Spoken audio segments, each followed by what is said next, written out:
for coming. We're going to start off with a short business meeting.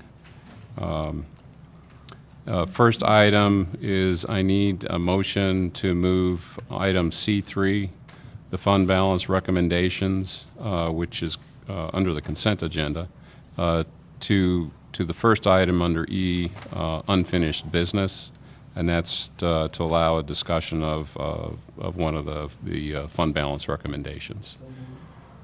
Is there a second? So it's been moved and second to move item C3 to the unfinished business. All in favor? Aye. Any opposed? No? Very good. Next up is our finance report from Mr. Beckles. Good morning. You have the financial statements through September 30th. As far as the revenue is concerned, again, our revenue, as you know, most of it comes in after the, I think, January forward, but at this point, there are no known revenue shortfalls or differences in our revenue estimates at this point, so there's nothing to report on the revenue side. As far as the expense side, everything is okay on that side. I would just like to draw your attention to page 2. If you go down under people transportation, about the 4th line, you're going to see a negative 129,000 under the available, the budget availability. That was created because of a purchase order was made for an amount greater than the budget, which we have already corrected. So that's not a problem per se. It's a problem because it wasn't corrected at this time, but it's now corrected, so there's no need to have any concerns with that situation. Other than that, there are no issues that I need to bring to your attention as far as the financial statements are concerned up to September 30th, 2016. Board member questions or comments? Okay, if not, we will move to item C, which is the consent agenda. That includes the school board meeting minutes from our regular meeting of October 4th, 2016, the student discipline committee meeting minutes from October 6th, student discipline committee meetings from October 25th, personnel report, the Lynchburg Regional Juvenile Detention Center Education Program budget for 2016-17, the capital improvement plan, the ARC Flash professional services contract, a religious exemption, which is confidential. If I could have a motion to approve the consent agenda. Okay, move. Second? Second. All in favor? Aye. Any opposed? No. Thank you. That brings us to item D, school board committee reports. No, the Finance Committee has not met. Any other committee reports? Mr. Chair, the Equity Task Force has been meeting diligently, and since we're going to be talking about that today, I don't think I need to say anything. It's really been meeting and very effective with Ethel's leadership.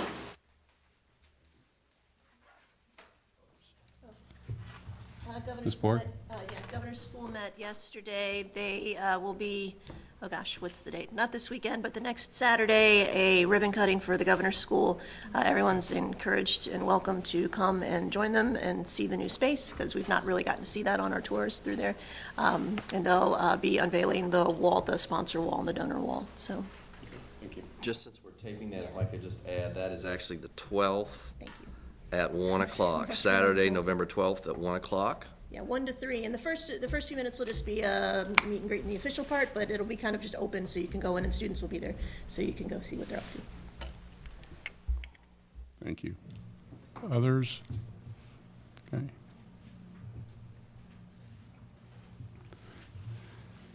That brings us to unfinished business. Item E1, which we moved from the consent agenda. That consists of a package of fund balance recommendations. There was a specific request for more discussion on the purchase of the finance and human resources software. Is that Mr. Beckles? Mr. Or? Beckles Okay. is going to lead that Okay. presentation with support from other staff as necessary. Okay. I guess I provided everyone with a summary of why we need the system, plus some details of what I call operational deficiencies that we have as a result of the lack of a modern financial and HR system. Our current system is 23 years old. Now, I'm not saying it's not adequate because it's old, but because it's old, it can't do some of the things that we're required to do today. Just regular stuff. One of the things we don't have with it is we don't have an HR module, so a lot of the stuff that is done in HR, it's either done in another system or it's done manually. We don't have integration between some of our modules. We have our Kronos timekeeping system that isn't fully integrated with, and when I use the term integrated, meaning flowing information electronically from one system into the other. Some of that, we have the payroll personnel, they have to input that in manually. I describe our system as a manual computerized system because of the amount of manual work you have to do to maintain the system. One of the other major pieces I've mentioned in the past, that there is a problem with the way our system encumbers the amounts, and particularly for payroll. If you notice on our financial statement, they give you our budget, the amount spent year to date, and the encumbrance. The encumbrance is how much did we reserve for future expenditure. The way it does that now for our payroll has a flaw in it.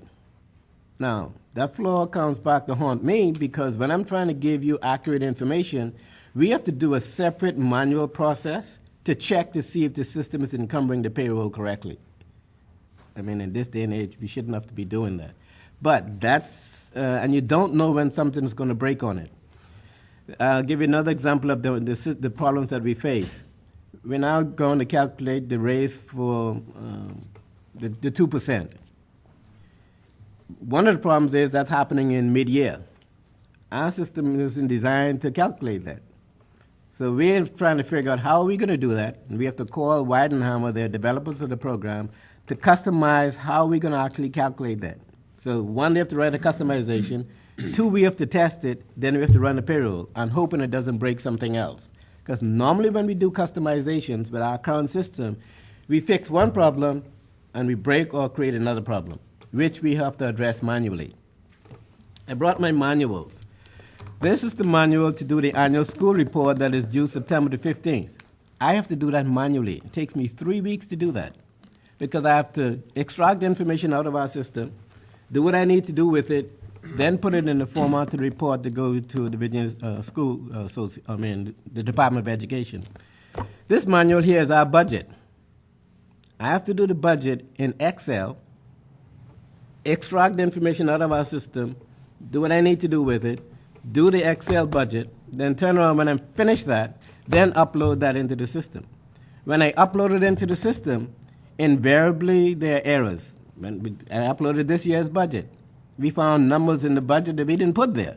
So now we've got to go through line by line by line to check, okay, where did this number come from and correct it. It's just an antiquated, old, inefficient system that ties up a lot of our time managing our system instead of managing our information and our data. If we don't change it now, I'm just saying we're going to have problems going forward. We had problems trying to adapt it to the Affordable Care Act. As you know, things get more complicated. Right now, even as we do VRS, we have to make sure that the system does not totally calculate the VRS properly.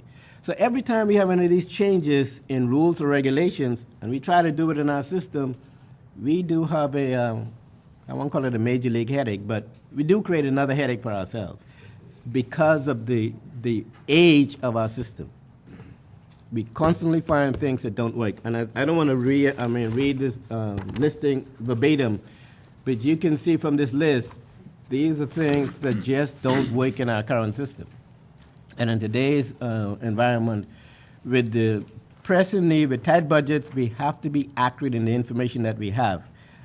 I'm not 100% comfortable with the accuracy of our system. I mean, we're making it, but it's a lot of work to get that done, which we could spend doing spend our time otherwise, as opposed to trying to baby. I don't call it a dinosaur, but I think you get my point. Hey, But, do you care if I say something? Go right ahead. When I first got here, the position control piece of HR, there is no piece to this system for HR. So everything we're doing, we're kind of like piecemealing it together. When I first arrived, there was this big board with lots of pieces of paper stuck on it, and that's how we were figuring out, we're hiring this position for this school. And you take that down when you hired that person, and you're moving it over here to make sure you had it. So right now, if you come in HR, you're gonna see a great big whiteboard, and what we've done is made a magnet for every school and every position, and that's how we keep up with position control. It works for us for a lot of reasons, and we don't wanna lose that, but it would be absolutely nice to pull up something in a system. And there's no history. Our history is called a file. So you go into the file room, and when you look on here, there's a screen that will not tell you what that person did. Once you put in a new position for them, the other position is gone. So you're not tracking that somebody started as an IA, now they're a teacher. They've moved to this position, they moved to, there's none of that. You're kind of having to pull something out to get it every time. When we do leave balances, you have to trick the system. You have to tell it a fake date, a fictitious date, so that it will accrue their leave correctly. When we were sitting in the meeting the other day about trying to figure out the 2% raise, we spent an hour and we were exactly where we were when we started. We cannot figure out the best way to go about doing this because we don't know what our system will do. We know it won't do this and it won't do that, so it's not just like saying, all right, we want to do a 2% raise from here to here. It won't do that. We have 25 calendars, and I know that sounds like a joke, but it's not. We have 25 different calendars, and we have to import those into our system so that everybody's leave and everybody's pay and everybody's days off and all that works with Chronos. The Winocular piece and ASOP right now do not talk to Chronos. So when people are looking at their leave, there are 3 different places and only one of them is correct. So they're having to call us going, oh, my leave's not there. I'm like, no, you have to look here to get that. And if it hasn't been imported in, then it's not right. But ASOP is not talking to Chronos. So what people are doing in ASOP, that wonderful system, it's tracking our subs and everything. It doesn't talk to our place that actually pays people for their leave or tracks when they take a day off. We're trying to find something that everything will talk, that when they apply, we can pull that in. We don't have to go back and manually, when we hire them, put it in. We could pull that from their application. So while it looks like a lot of money right now, as Anthony said, we've got a $90 million budget on an Excel spreadsheet. And I think that's a risk in itself if you are somebody who understands that. There are a lot of things that can go wrong if a formula's not right. So I don't know how Anthony has hair at all. We were going to put a picture up for you. If you've seen Fred Flintstone and you know the little bird in there that's chiseling away, that's the way we look at our system right now. That poor little bird is ready to retire and he's tired of chiseling. So, I'll add one other piece to it. So if you ask for some data, so say here's an example of something I just ran by Diane Kirkwood yesterday. How long would it take her to pull out a list of all first grade teachers in the school division, how many years they've taught with us, and what their salaries are? And to get to that, she has to pull 4 different reports. One of those reports, she will have to go through and pick out the first grade teachers, because we can't segregate the first grade teachers from all the other K-5 teachers, and then start transitioning from the 4 different reports into an Excel spreadsheet, just to get that basic set of data.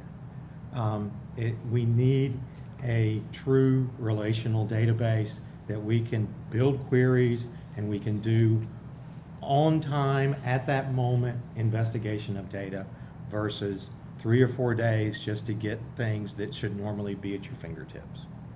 So. Let me tie the whiteboard process that personnel use. So every time we have a personnel change, either hire, termination, or change, we have to, payroll, before I let that go to payroll, I have to check that against the budget. So we manually check that off before we put it to payroll to make sure we don't go against our budget.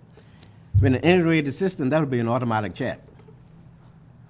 So because of the lack of integration, it requires more manual work to increase the, I won't say decrease in chances, increase the accuracy of the information that we are having. I just kind of overemphasize that we have a computerized manual system.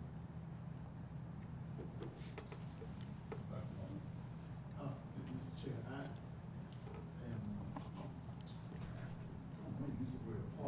just not understanding why these fine individuals have had to labor for 23 years. Of course, the latter of those 23 years makes it into the dinosaur piece. But serving on the Finance Committee for 2 years and knowing some of the loads that that entity has to deal with, I'm just not understanding why it's taken us this long to do this, and I support the motion. Ms. Morrison? Member that asked for this information. I was not on the board last year when the budget proposals were put forth, and I'm sure that the explanation was given to the former board members. But when I'm given a request for $400,000, I feel like it is my responsibility to ask for information and to make sure that we are being true to our purpose, and that's serving the students in our community. And this now has given me the information that I was looking for, and I am very appreciative. I am sorry that I added to your workload, but I think that the community may have questions as well, and I feel like now I could answer those questions with conviction. So I appreciate the time and effort, and am ready to move forward. Ms. Carter? Well, I also had some concerns regarding the cost for the software, but you had me at Excel spreadsheet. The other props were great, but because, you know, we hear from the teachers and from the governor's school needing more slots, but so now, yes, but you do need those systems to talk to each other, and I understand that. So. I think it's really helpful whenever the public can hear about what an amazing job you do with, like, you know, the little bird chiseling away. I owned a coffee shop like a decade ago, and we had like a $50,000 budget, and I had a more sophisticated finance system on my little, you know, laptop than this. So good job managing everything as well as you have, and I'm excited for everyone to have an easier job moving forward. So, and I'm glad you asked the question because we get to experience this now. So thank you. Yeah, being that I'm only 9 years older than the system, I feel it's time for an upgrade. So have my vote there. Yeah, if there's no other comment. Off the point, but to the point, I would also like to know what other areas as a school system are we operating in this fashion? Are we still chiseling? And I think the board needs to know that because I just don't understand that. But I would be ready to make a motion, Mr. Chair, whomever will be fine. Well, my comment is to individual board members is you certainly should feel free to ask any question anytime. I mean, whether you're new on the board or you're going off the board after 9 years. I mean, these are fair questions. It needs to be vetted in public, and you know, when you just look at the line item dollar amount for this, you're like, you know, that's kind of out of my realm of experience. I need a little more backup, and I think the senior administration, Mr. Beckles in particular, has done a very good job with providing the information, and thank you. It just shows a spirit of cooperation and collaboration, and so this particular unfinished business item includes a number of other recommended other recommendations for the fund balance. I need to ask, is there any, since this is open for discussion, are there any other items that board members have questions about? If not, is there, what's the board's pleasure with respect to this? So moved. Is there a second? It's been moved and second. I think we've had enough discussion. All in favor? Aye. Any opposed? No. Thank you. Next is item E2, the Equity and Inclusiveness Frequently Asked Questions Guidelines. Dr. McLean or Dr. Brabrand? Dr. McLean. So what you have in front of you is our current draft of equity inclusiveness, the frequently asked questions that go with the equity inclusiveness guidelines. When the board received this as an agenda item back in, I believe it was June, with the equity inclusiveness guidelines, we shared a quadrant for different areas that we were going to be working on over a period of time. One of those items, sooner than later, was coming up with frequently asked questions to help provide some additional clarity for schools as they would go about implementing the the guidelines. The board had asked for those frequently asked questions to come back to the board for them to have an opportunity to see them and review. So we have provided these in your packet, and they are there for you where we're interested in comment and feedback. I also acknowledge you had a draft come around in hard copy this morning that is with a calendar for religious and cultural observances. It was just of this month and next month. We're going through continued updates to that draft. That's a draft that you have as of last week that kind of matches up with the frequently asked questions, and looking at those together probably makes the most sense. So really at this time, I think we were going to open it up for questions you may have and comments.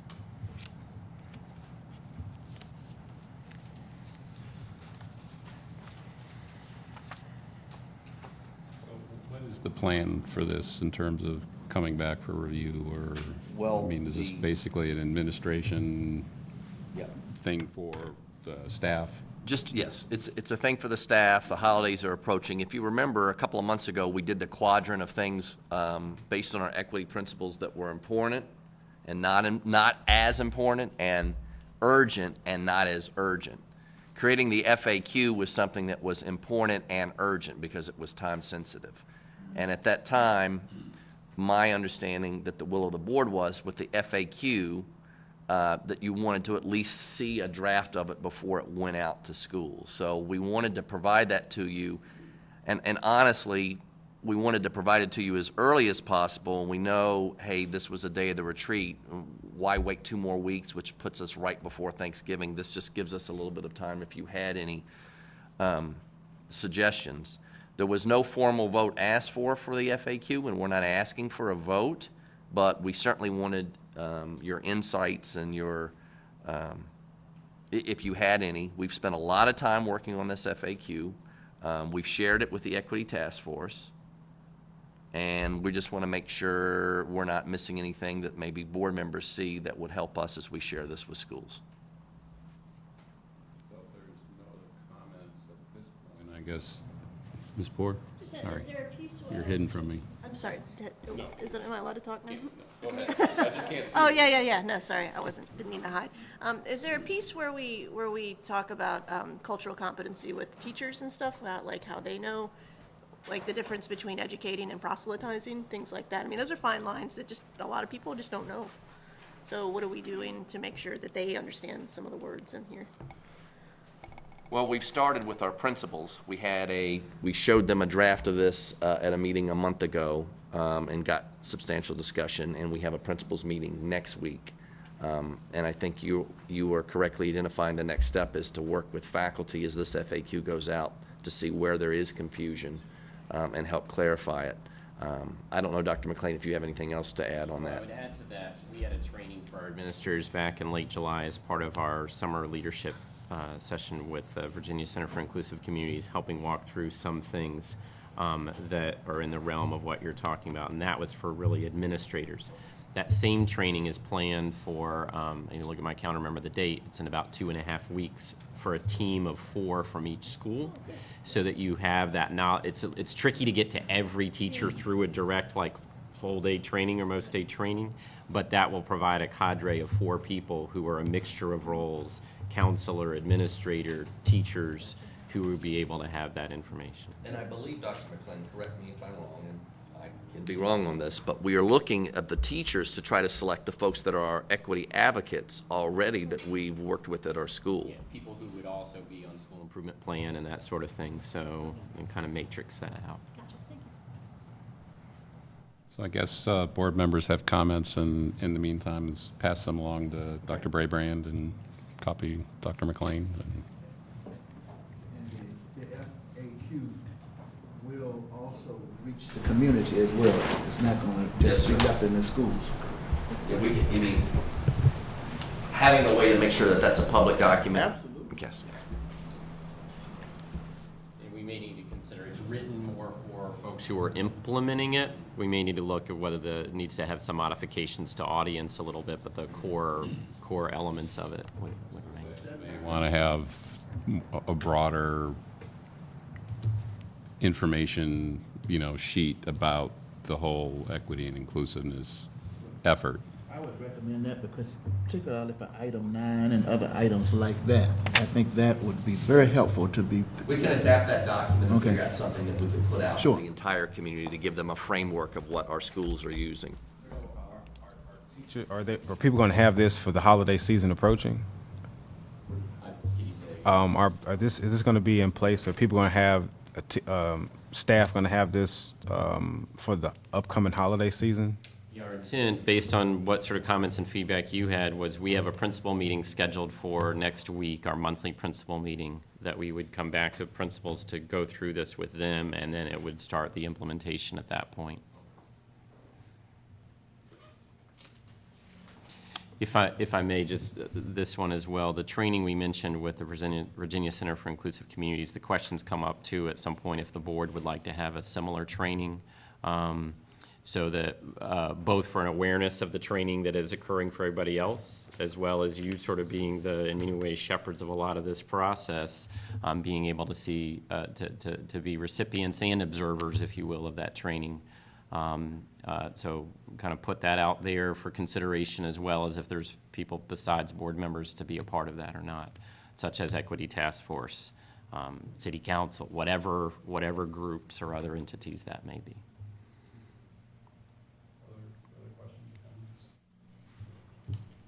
Okay, thank you. Don't believe there's any new business. Right, okay. Brings us to item G, informational item, which is an announcement. Our next school board meeting is Tuesday, November 15th at 5:30 p.m. in the school administration boardroom. That being said, call this business meeting of the Lynchburg City School Board adjourned. Thank you.